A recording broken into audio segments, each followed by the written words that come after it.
Dear students, कक्षा 9th में आपके फैक्टर का चैप्टर चल रहा था। बहुपद में गुणनखंड चल रहे थे। उस गुणनखंड में 3 पदों वाले समीकरणों को हल करके बताया गया था। अब आपको कुछ फार्मूलों से रिलेटेड जो फैक्टर हैं, जो फार्मूले आप जूनियर क्लास में पढ़ चुके हैं, उन फार्मूलों को देखिए। उन फार्मूलों से रिलेटेड कुछ फैक्टर बताएंगे और इसके बाद आपका नया चैप्टर निर्देशांक ज्ञान शुरू करेंगे। पहला आपका जो फार्मूला है कक्षा 8 में आपने पढ़ा होगा, a² - b²। इसका फार्मूला होता है एक ब्रैकेट में a + b और एक ब्रैकेट में a - b। एक फार्मूला आपका ये भी पढ़ा होगा, a² + 2ab + b²। a - b का whole square, a² - 2ab + b²। a³ + b³ a³ + b³ का फार्मूला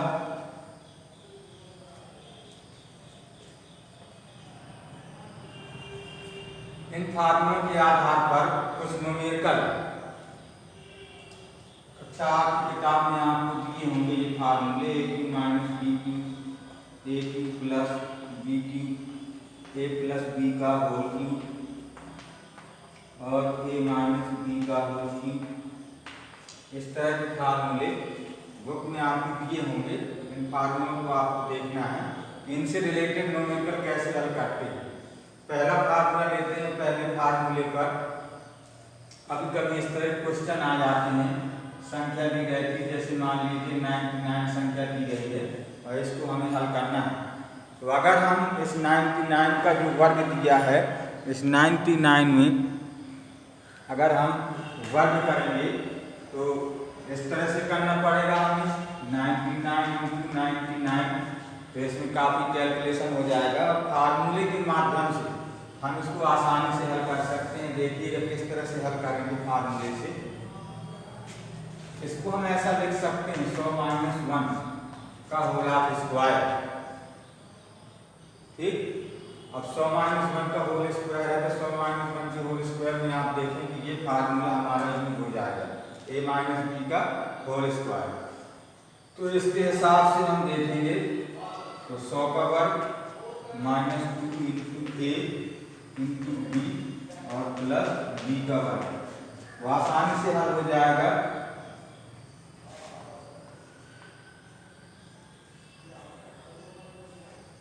दो 200 आएगा, यहाँ 1 आएगा। तो इसमें इसको जोड़ देंगे, -200 आएंगे, अब घटा देंगे, 1 आएगा, 0 आएगा, यहाँ 8 आ जाएगा, यहाँ 9 आएगा। तो इस तरह से हम 99 का जो वर्ग दिया था, इस फार्मूले के हिसाब से हम आसानी से इसको हल कर सकते हैं। और भी इस तरह के बहुत से एग्जाम्पल आपको दे के बता रहे हैं। जैसे मान लीजिए इस तरह का दिया है 2x + 1, इसका होल स्क्वायर दिया हुआ है। तो इसी फार्मूले से खोलेंगे, जैसे ये a + b का होल स्क्वायर है तो इस तरह से खोलेंगे, 2x का होल स्क्वायर + 2 × a का मान 2x रहेगा, b का मान 1 रहेगा और प्लस 1 का स्क्वायर हो जाएगा। तो ये हो जाएगा 4x² + 4x और प्लस 1। इस तरह से फार्मूलों के हिसाब से हम ये फैक्टर कर सकते हैं। इसी तरह के कुछ फैक्टर आपके इस तरह से इस पर से रिलेटेड आते हैं, जिन्हें पूछा जाता है कि क्या ये समीकरण का हल है या नहीं।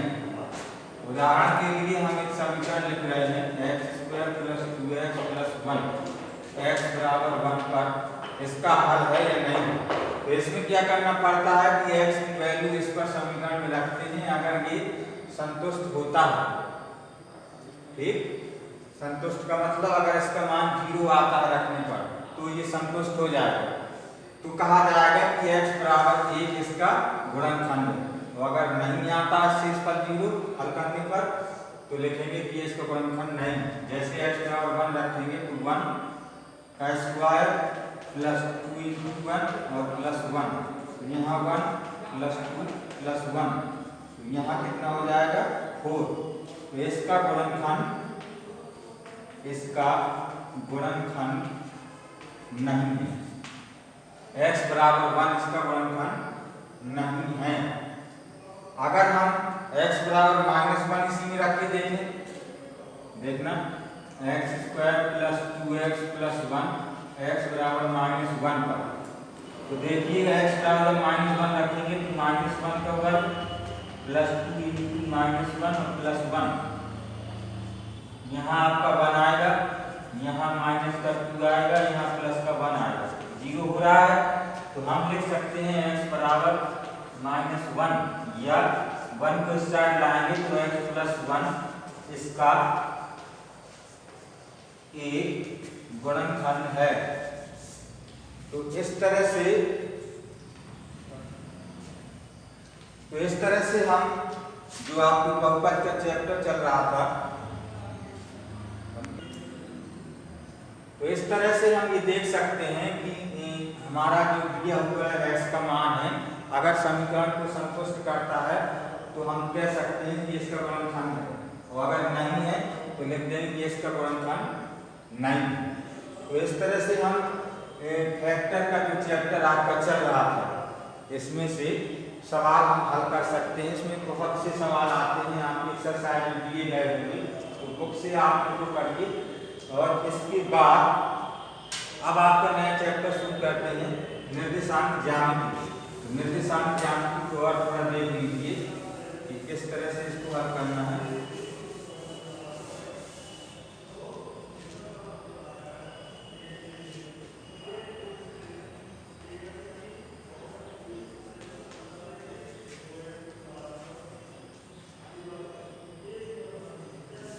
निर्देशांक ज्यामिति में सबसे पहले आपको ये देखना पड़ेगा कि निर्देशांक ज्यामिति के अंतर्गत आता क्या है। निर्देशांक ज्यामिति में हमारे लिए सबसे बड़ी आवश्यकता होती है तल की, और तल कैसा होता है जिसको सरफेस एरिया कहते हैं। जैसे टेबल का एरिया है, आपका ये बोर्ड भी एक तरह से देखा जाती है, एक तल है। तो इस तल में अगर देखिए हम खाली रेखा अगर खींचते हैं इसको, तो ये एक रेखाखंड है, अगर एरो लगा दें तो रेखाखंड हो जाए, तो रेखा हो जाएगी। तो तल में क्या होता है, लंबाई चौड़ाई होती है। तो आज हम निर्देशांक ज्यामिति में आपको जिन बिंदुओं पर चर्चा करेंगे उनको देख लीजिए। नंबर 1, सबसे पहले तो आपको बताया जाएगा तल, दूसरे नंबर पर आपको बताया जाएगा चतुर्थांश, तीसरे नंबर पर आपको बताया जाएगा अक्ष, चौथे नंबर पर आपको बताया जाएगा भुज और कोटि, भुज और कोटि।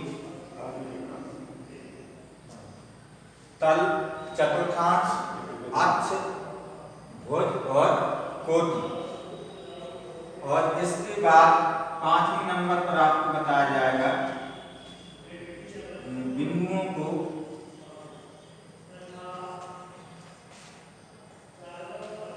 चतुर्थांशों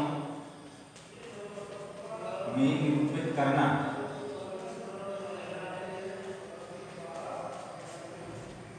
इन चीजों के बारे में आपको बताया जाएगा, फिर से सुन लीजिए।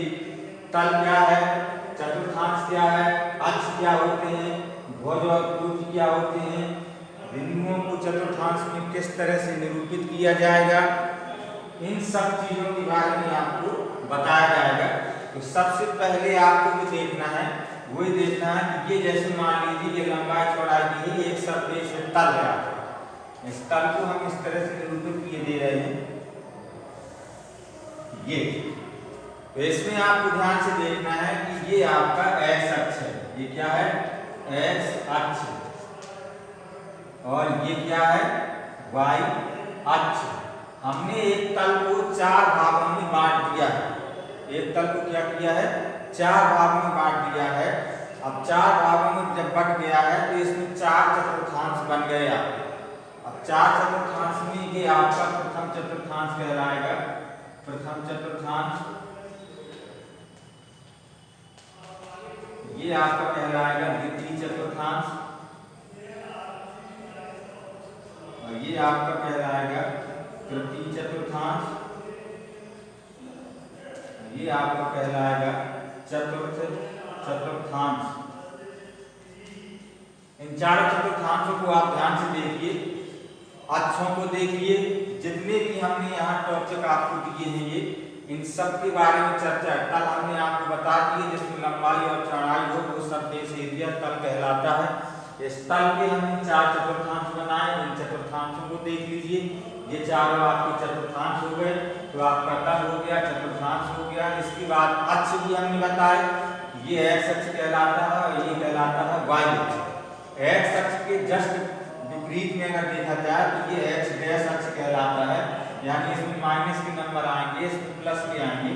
तो इसको या तो एक्स डैश लिखिए या माइनस एक्स भी लिख सकते हैं।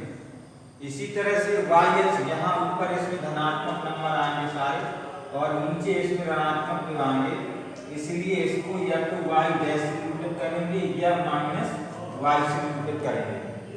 इसमें भी एक्स अक्ष में आपका सब प्लस के मान आएंगे इस तरह से।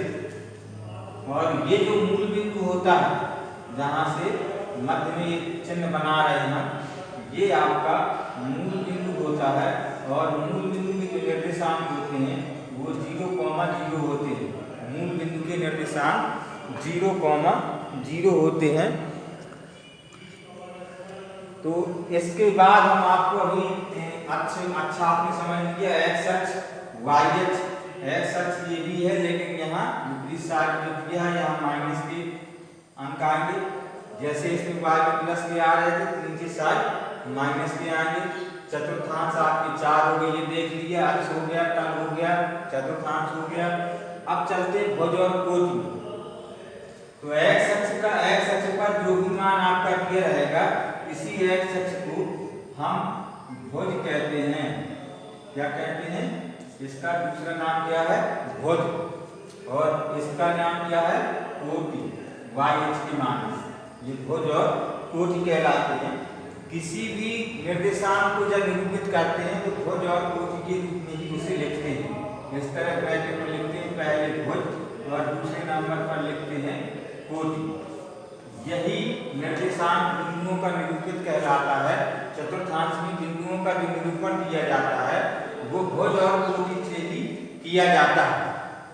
तो सबसे पहले तो हमने ये सारी चीजें पढ़ ली। अब हम आपको निरूपित बिंदुओं को किस तरह से करना है तल में, ये हम आपको बता रहे हैं। तो उसके लिए हमने जो चतुर्थांश बताए, इन चतुर्थांशों पर फिर से विचार करेंगे। ये देखेंगे कि पहला चतुर्थांश जो आ रहा है वो इस एरिया में आ रहा है या नहीं आ रहा है? इस एरिया में पहला चतुर्थांश आ रहा है।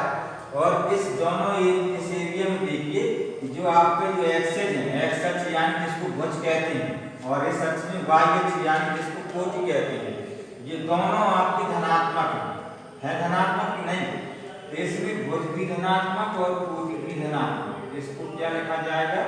भुज, और इसको लिखा जाएगा कोटि। तो भुज और कोटि जब दोनों धनात्मक होंगे इसमें प्रथम चतुर्थांश में, तो इसके ऐसे बिंदु जो दोनों ही भुज और कोटि जो धनात्मक होंगे तो उसको किस तल पर निरूपित किया जाएगा? किस चतुर्थांश पर? पहले चतुर्थांश में। उदाहरण के लिए हम जैसे लिखते 2,4, तो ये आपका बन गया भुज और ये बन गया आपका कोटि। अभी हम दूसरा चित्र बना करके आपको बिंदुओं का निरूपण भी दिखाएंगे। कभी कभी क्वेश्चन ऐसे भी आ जाते हैं कि आपको केवल ये बिंदु दे दिया जाता है, ये बिंदु जो दिया गया है 2,4, और पूछा जाएगा कि ये किस चतुर्थांश में है। तो आपको केवल चिन्ह बताकर बता देना है कि इसकी भुज भी धनात्मक है और कोटि भी कैसी है? धनात्मक है। और भुज और कोटि दोनों धनात्मक है, तो इसका मतलब हो गया कि ये हमारा प्रथम चतुर्थांश में बिंदु जाएगा। इसी तरह से दूसरे चतुर्थांश में आते हैं। बिंदुओं का निरूपण हमने बता दिया कि पहले आपको भुज लिखना है और बाद में कोटि। यहाँ देखिए भुज एक्स अक्ष कहलाता है। यहाँ एक्स अक्ष में दूसरे चतुर्थांश में माइनस की वैल्यू है, माइनस के जो नाम आएंगे तो एक पहले भुज लिखेंगे तो पहले इसमें क्या आएगा? माइनस। और कोटि कैसी रहेगी? इसमें धनात्मक, तो कोटि आपकी ये धनात्मक हो जाएगा। यानी अगर इस तरह का चिन्ह आता है बिंदुओं पर, जैसे उदाहरण के लिए हम लिख लें -2,5, तो भुज में क्या है माइनस है और कोटि में क्या है प्लस है। तो इसका अर्थ हो गया कि ये बिंदु किस चतुर्थांश में होगा, दूसरे चतुर्थांश में होगा। तो इस तरह से हम तीसरे चतुर्थांश में चलते हैं। तो तीसरे चतुर्थांश में हम देखेंगे कि हमारा भुज और कोटि दोनों ही ऋणात्मक हैं, यानी माइनस और माइनस, भुज और कोटि दोनों ऋणात्मक रहेंगे। चौथे चतुर्थांश में आएंगे तो भुज आपका प्लस रहेगा इसमें और कोटि आपकी कैसी रहेगी ऋणात्मक। तो अगर इस तरह की संख्या आती है उदाहरण के लिए जैसे हम लिखते हैं -2, -4, तो पूछा जाएगा कि बताइए ये बिंदु किस चतुर्थांश में है, तो हम तुरंत चिन्ह देखकर के बता देंगे कि इसकी भुज और कोटि दोनों ऋणात्मक हैं, तो ये तीसरे चतुर्थांश में बिंदु होगा। इसमें देखिए चौथे चतुर्थांशों में भुज आपका धनात्मक है और कोटि आपकी ऋणात्मक है। तो इसका अर्थ हो गया कि इसका ऐसा जो बिंदु आएगा, जैसे मान लीजिए हमने ले लिया 5, -2, तो इसको हम देख के बता सकते हैं कि भुज हमारा कैसा है धनात्मक है और कोटि हमारी कैसी है ऋणात्मक है। तो ये किस चतुर्थांश में होगा बिंदु, चौथे चतुर्थांश में। तो इस तरह से आप देखेंगे कि चतुर्थांशों पर जो चिन्ह होते हैं भुज और कोटि के, उनके आधार पर आप इस तरह के क्वेश्चन सॉल्व कर सकते हैं कि कौन सा बिंदु किस चतुर्थांश में होगा, उनका चिन्ह देखकर आप बता सकते हैं। तो अभी हमने जो चर्चा की तल की, चतुर्थांश की, अक्ष की, भुज और कोटि की और बिंदुओं को चतुर्थांश में निरूपित करना अभी हम और चित्र बनाकर बता रहे हैं। तो पहले जो ऊपर के 3-4 बिंदु हैं इनको हमने जो बताया है, आपने तल देखा, चतुर्थांश देखा, अक्ष देखा, भुज और कोटि देखा, इनको एक बार फिर से रिपीट कर लीजिए। ये जो हमने बनाया है चतुर्थांश है, किसी तल पे हमने इस तरह 2 रेखाएं खींच दी, तो इसमें 4 चतुर्थांश बन गए। प्रथम चतुर्थांश में भुज और कोटि दोनों धनात्मक, तो दोनों धनात्मक लिखिए, प्रथम चतुर्थांश में आ गया ये। प्रथम चतुर्थांश में भुज भी धनात्मक, कोटि भी धनात्मक, भुज और कोटि के रूप में चतुर्थांश में बिंदुओं को निरूपित किया जाता है। दूसरे चतुर्थांश में भुज आपका ऋणात्मक, कोटि आपकी धनात्मक। तो अगर इस तरह का कोई बिंदु आता है माइनस और प्लस का, तो समझ लीजिए कोई दूसरे चतुर्थांश में आएगा। तीसरे चतुर्थांश में आपकी भुज और कोटि दोनों आपकी ऋणात्मक है, तो दोनों में अगर ऋणात्मक चिन्ह लगा हुआ है बिंदुओं पर, तो समझ जाइएगा कि वो तीसरे चतुर्थांश में रहेगा। चौथे चतुर्थांश में आपका भुज धनात्मक, कोटि ऋणात्मक, वैसा बिंदु जिस पर भुज धनात्मक हो, कोटि ऋणात्मक हो, तो वो आपका चौथे चतुर्थांश में आएगा। तो ये आपने समझा कि चतुर्थांशों को किस तरह से निरूपित करते हैं बिंदुओं को। एक्स अक्ष को ही देखिए भुज कहते हैं, वाई अक्ष को क्या कहते हैं, कोटि कहते हैं। अब हम कुछ ऐसे एग्जाम्पल देकर आपको बिंदुओं को निरूपित करेंगे कि किस तरह से चतुर्थांश में उनको निरूपण होता है। देखिए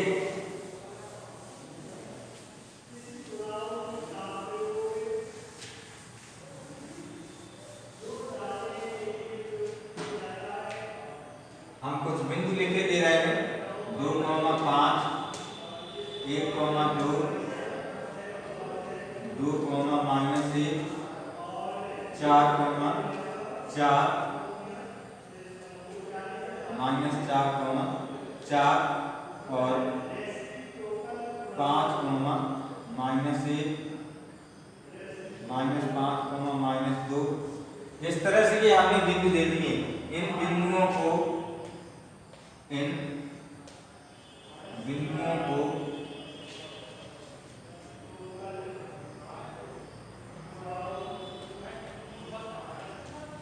या निर्देशांक, इनको निर्देशांक भी कहते हैं। इन बिंदुओं को या निर्देशांकों को चतुर्थांश में निरूपित करना है, चतुर्थांश में निरूपित करना है। तो किस तरह से हम निरूपण करेंगे, हम आपको चतुर्थांश बता चुके हैं। अब आपको चतुर्थांशों में इन बिंदुओं को निरूपित करना बताना है, तो किस तरह से निरूपण होगा देखिएगा। चतुर्थांश बना रहे हैं हम, ये आपका एक्स अक्ष है, ये आपका वाई अक्ष है, ये एक्स डैश कहलाएगा, ये वाई डैश कहलाएगा, ये मूल बिंदु हो जाएगा। यहाँ धनात्मक मान होंगे सब 1, 2, 3, 4, 5 6। इस तरह से यहाँ हमने धनात्मक बिंदु निरूपित कर दिए। यहाँ उसके माइनस चलेंगे, -1 -2 -3 -4 -5 भी ऋणात्मक हो गए। यहाँ भी आपको 1 2 3 4 5 ये प्लस के रहेंगे और नीचे -1 -2 -3 -4 -5। इस तरह से हमने चतुर्थांश बना लिया, भुज और कोटि पर अंक निरूपित कर दिए। अब पहला बिंदु देखिए, पहला बिंदु क्या है 2,5। तो 2,5 को हमें क्या करना है, चतुर्थांश में इस बिंदु को निर्देशांक के रूप में निरूपित करना है। तो हम देखेंगे सबसे पहला काम कि इसमें भुज और कोटि दोनों कैसे हैं, धनात्मक। जब भुज और कोटि दोनों धनात्मक है तो तुरंत हमें समझ जाना है कि किस चतुर्थांश में जाएगा, पहले चतुर्थांश में, क्योंकि भुज और कोटि पहले चतुर्थांश में दोनों तो क्या होते हैं, धनात्मक होते हैं। तो 2,5 यानी पहले हम भुज लेंगे। भुज कितना है 2, भुज x अक्ष को कहलाते हैं, इसलिए भुज हो गया हमारा 2। यहाँ हमने इस बिंदु रख दिया। 5 क्या है कोटि, 5 कोटि क्या है ये। तो अब इसको इस तरह से डॉट डॉट करेंगे, इस तरह से, और 2 की इस तरह से डॉट डॉट करेंगे, इस तरह से। तो ये जो बिंदु आएगा इसको कहा जाएगा 2,5। पहले चतुर्थांश में 5 और 2 बिंदु दिए थे भुज और कोटि के रूप में। दूसरा आपका बिंदु दिया है -1 और 2। तो -1 और 2 ये देखना है कि -1 और 2 किस में आएगा, यानी भुज कैसी है, ऋणात्मक, भुज ऋणात्मक और कोटि धनात्मक, तो दूसरे चतुर्थांश में आएगा। -1 आपका ये है और कोटि आपकी 2 है, तो 2 यहाँ पर कोटि ली जाएगी और इसको डॉट डॉट करके ऐसा इस बिंदु से मिलाएंगे। ये जो बिंदु बनेगा आपका ये बनेगा -1,2। 2, -1 यानी भुज धनात्मक कोटि ऋणात्मक। तो भुज धनात्मक कोटि ऋणात्मक चौथे चतुर्थांश में आएगा। 2 लेंगे तो 2 ये है और -1 ये है, तो इसको मिलाएंगे डॉट डॉट करके और इसको मिलाएंगे भुज और कोटि दोनों को। तो ये जो बिंदु बनेगा ये 2,-1 बनेगा। तो इस तरह से आप तल में चतुर्थांश बनाकर बिंदुओं का निरूपण करेंगे। बिंदुओं की किस तरह से चतुर्थांश निरूपित करते हैं, चतुर्थांश क्या होता है, भुज और कोटि किसे कहते हैं। तो ये पहला चैप्टर है आपका, स्टार्ट हुआ है निर्देशांक ज्यामिति का। तो अभी हमने आपको इसमें बेसिक चीजें बताएंगे। इसको आप पहली एक्सरसाइज जो न्यूमेरिकल दिए हैं उसको सॉल्व करेंगे और इसके आगे फिर हम कल इसके न्यूमेरिकल और बताएंगे।